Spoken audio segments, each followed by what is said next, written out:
महज के बेटे की शादी थी। वो बहुत ही ज़्यादा अमीर थे, इतने अमीर कि उनके पास 5 मंजिला घर था, जिन्होंने उस पूरे घर को हर तरफ फूलों और पत्तियों से खर्चा करके सजा दिया।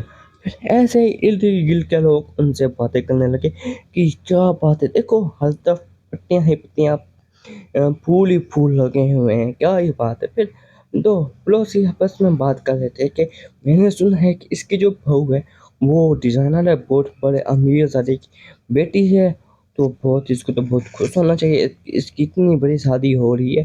तो लेकिन दूसरी पर्सन ने कहा, हाँ तुम ये तो सही कह रहे हो, लेकिन ये भी बड़े अमीर हैं। हाँ, फिर उनसे रहा नहीं गया, वो जल्दी जल्दी कहने लगे कि अभी ये बहू कहाँ है, हम भी देखें। जो इसकी डिज़ाइनर बहू है वो इधर उधर देखने लगी। फिर अचानक वो डिज़ाइनर बहू आई और चुपके चुपके अपने छत पे चली गई।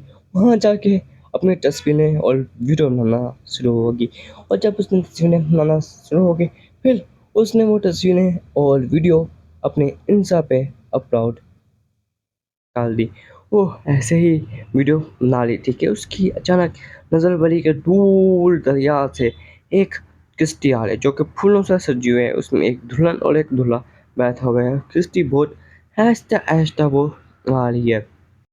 इसमें रितिका बैठी हुई थी जिसकी नई नई शादी हुई थी, और वो अपने ससुराल जा रही थी। रितिका ने अपनी सासू माँ से पूछा, अरे सासू माँ अभी कितनी देर रहती है, इतनी देर से हम इस किश्ती में बैठे हुए हैं। सासू माँ ने कहा, बेटा बस थोड़ी देर तक हम पहुँच जाते हैं। फिर आहिस्ता आहिस्ता वक्त गुजरने लगा। 10 मिनट के बाद वो नदी के किनारे पहुँच गए, जहाँ पर उनका एक छोटा सा घर था। वो घर के अंदर जाने वाले थे कि उसकी सासू माँ ने उनसे मना कर दिया कि तुम इधर रुको, मैं तुम्हारे लिए चावलों की रोटी लेके आती हूँ ताकि तुम इसको गिलाओ, और फिर अंदर हम तुम्हारा पैर कदम रखें।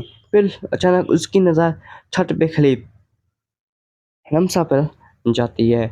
रमसा बहुत ही ज़्यादा घमंडी लड़की थी। वो रितिका उसे देख रही कि क्या बात, इतनी मिशनरी है, चाय पानी कोई महंगे डिज़ाइनर से सिलाई हुई होगी।